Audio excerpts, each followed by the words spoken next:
Indiana. It is a huge story here. I will tell you that, remember, the Jets and the Giants play in New Jersey, and the Washington Commanders play in Landover, Maryland, and the Niners Stadium is 40 miles out of San Francisco, and the Chiefs are moving from Missouri to Kansas. So this is happening all over, and a lot of times it can be a red state going after a blue state or whatever it is. States have a right to compete against each other. So the governor of Indiana, Mike Braun, who is the 52nd governor, is joining us. So it's interesting. Here's what I know about Indiana. First of all, Governor, thank you very much for stopping by. A former businessman who decided, hey, I want to get my state right.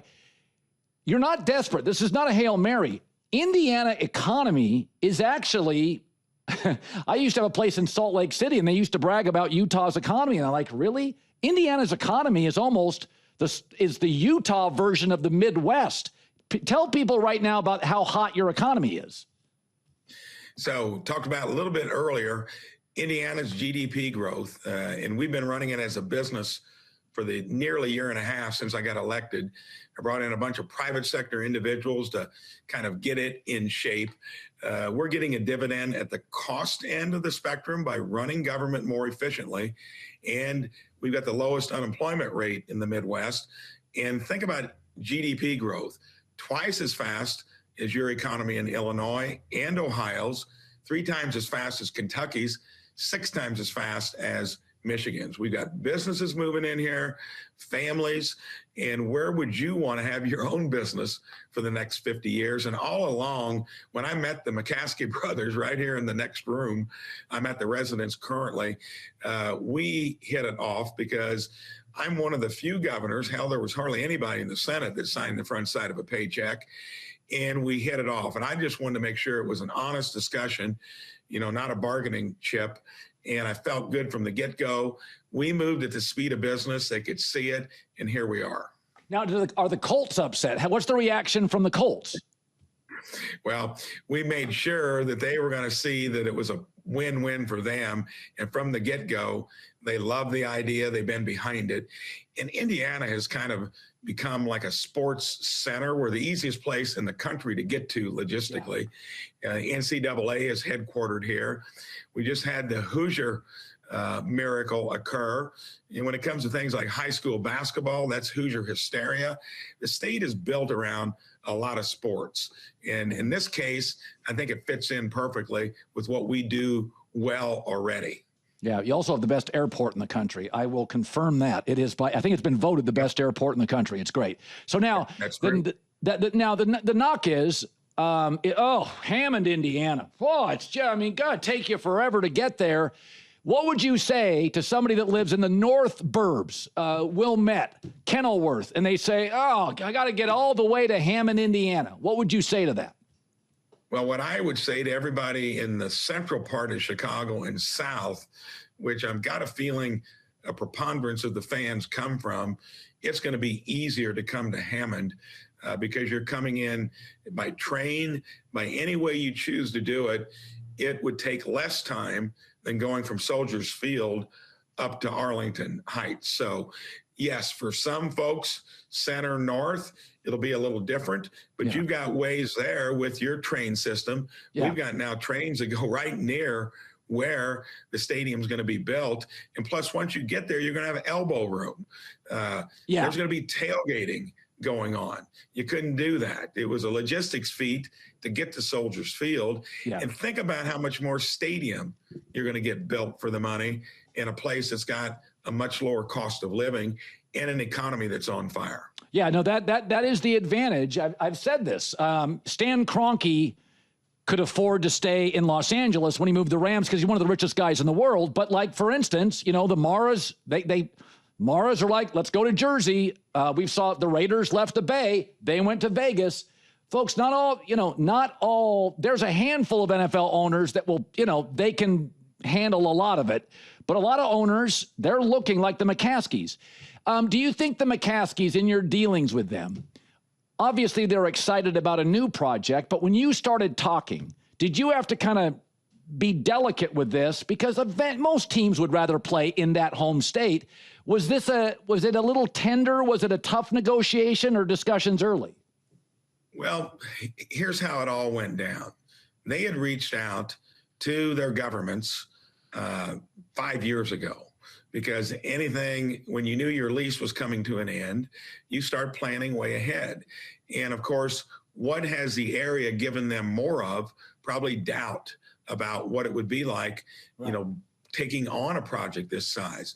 I did so much real estate before I became governor, built a little business of trucking and warehousing into a national company. So I had to deal with this a lot when you're putting megaplexes in of hub warehouses, cross docks. So they could tell immediately they weren't talking to a politician. Right. They were talking to somebody that had done it. So we knew what made sense when you're making a decision of this magnitude.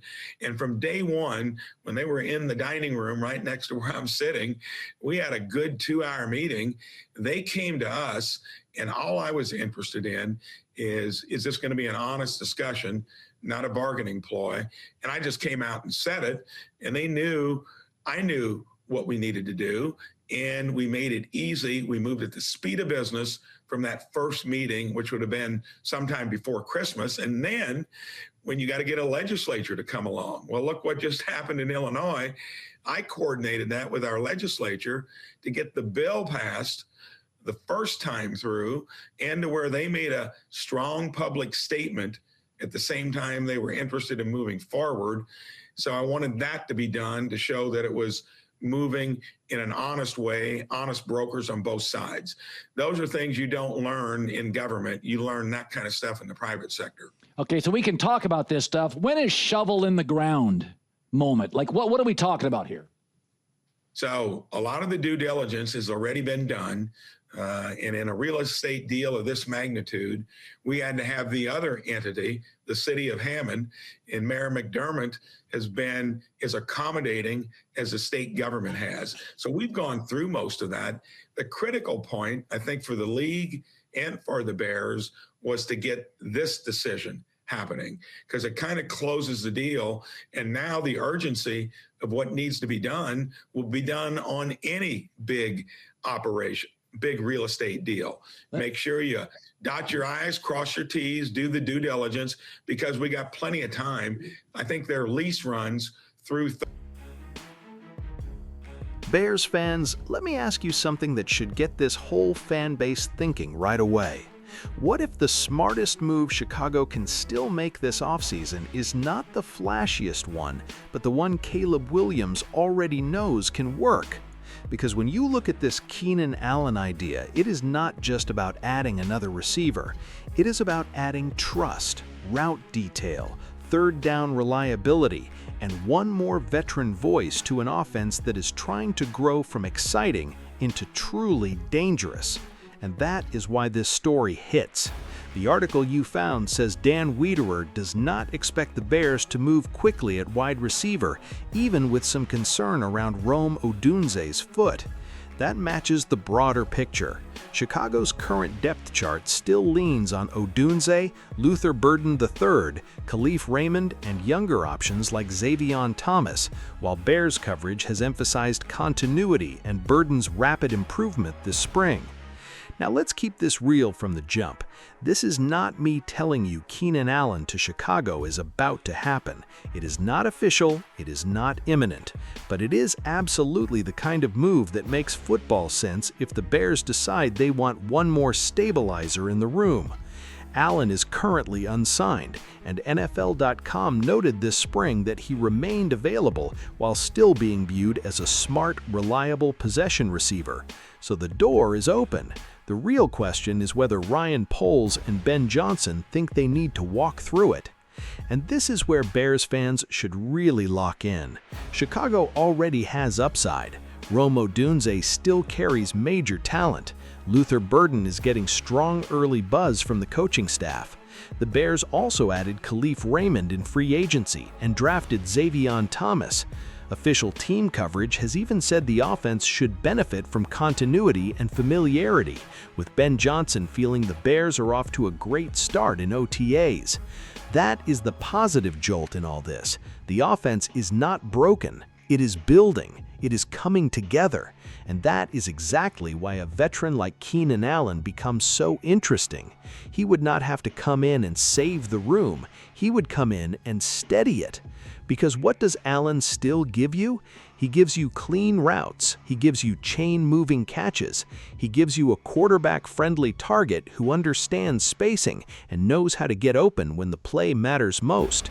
And for Caleb Williams, that matters, especially when the conversation around this team is getting bigger and louder. Reuters reported last week that Caleb became the first Bears player ever to land the standard cover of Madden NFL 27 after leading Chicago to its first NFC North title since 2018 and setting a franchise passing yardage record with 3,942 yards and 27 touchdowns. That tells you exactly where the Bears are now. This is not a team hiding from expectations anymore. This is a team with a young quarterback in the spotlight. And when that happens, giving him one more dependable answer is not overthinking it. It's smart football. Now imagine the fit. Keenan Allen working underneath while Rome stretches coverage and Burden attacks space with speed and toughness. Add Colston Loveland and Cole Kmet in the middle of the field, and suddenly Ben Johnson has layers. He has matchup flexibility. He has a veteran receiver who can calm a drive down, and a group of younger playmakers who can blow one up. That is how you help a quarterback without making the whole offense depend on one receiver being a superstar every week. So no, I would not call this a must-do move, but I would absolutely call it a smart one if the Bears decide the room needs more certainty. Because if Odunze is not fully explosive right away, or if the young guys need time, Keenan Allen gives you professionalism, familiarity, and reliability. And for a team trying to turn real talent into real January football, those things matter a lot. So now I want to hear from you, Bears fans. Should Chicago bring Keenan Allen back as a veteran safety net for Caleb Williams, or should the Bears trust the young receiver room and let it grow on its own? Drop your take in the comments, hit that like button, subscribe to the channel, and bear down. Because sometimes the right move is not the loudest one. It's the one that makes a young quarterback's life easier when the games start to matter.